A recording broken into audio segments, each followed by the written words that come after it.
আমাদের দুপাশের দুই প্রতিবেশী যারা আমাদের সাপ সাপান্ত না করে ঘুমোতে যায় না আর ঘুম থেকে উঠে দাঁত মাজে না, তারা এখন পারলে আমাদের পায়ে গড়াগড়ি খায়।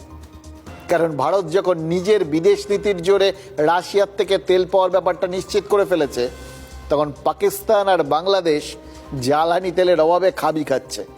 পাকিস্তানের কি কাণ্ড জানেন?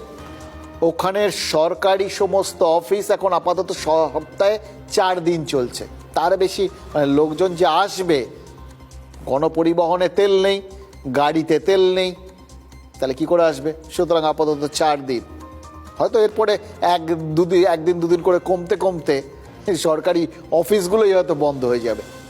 পাকিস্তানের স্কুলগুলো 2 সপ্তাহ বন্ধ রাখার সিদ্ধান্ত নেওয়া হয়েছে।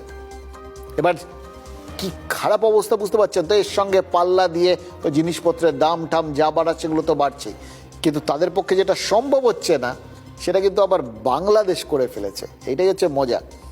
হাসিনা পরবর্তী জমানায় যারা ভারতের নুন খেলেও গুণ গাইতে অস্বীকার করেছিলেন, তারা এখন বাধ্য হচ্ছেন আমাদের কাছ থেকে ডিজেল নিতে।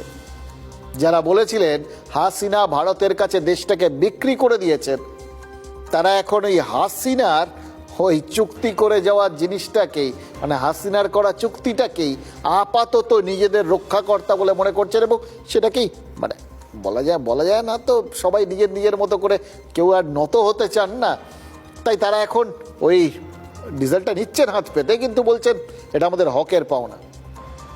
কিন্তু হকটা যে শেখ হাসিনা এনে দিয়েছিলেন, এই বিপদের সময়ের জন্যই এনে দিয়েছিলেন, সেটা তাদের মাথায় নেই, বা মাথায় থাকলেও মুখে আসছে না। কি করে আসবে? দেখুন, বাংলাদেশ যতই এগুলোকে ওদের হকের পাওনা বলে দাবি করুক, আমরা জানি এই দুর্দিনে ভারত ছাড়া বাংলাদেশকে বাঁচানোর আর কেউ নেই। এবং যতই তারা যা খুশি বলে থাকুক, ওই মোহাম্মদ ইউনুসের জমানায় আর কি, ওই 7 সিস্টার্স থেকে শুরু করে, কলকাতা থেকে শুরু করে, দিল্লি থেকে শুরু করে, যতই দখল টকল করবে ভাবুক, এখন ভারত একমাত্র তাদের বাঁচাতে পারে। এবং ভারত ওই একদম সত্যিকারের বড় ভাইয়ের মতো সমস্ত বাচ্চাসুলভ বক্তব্যগুলোকে ধর্তব্যের মধ্যেই রাখছে না।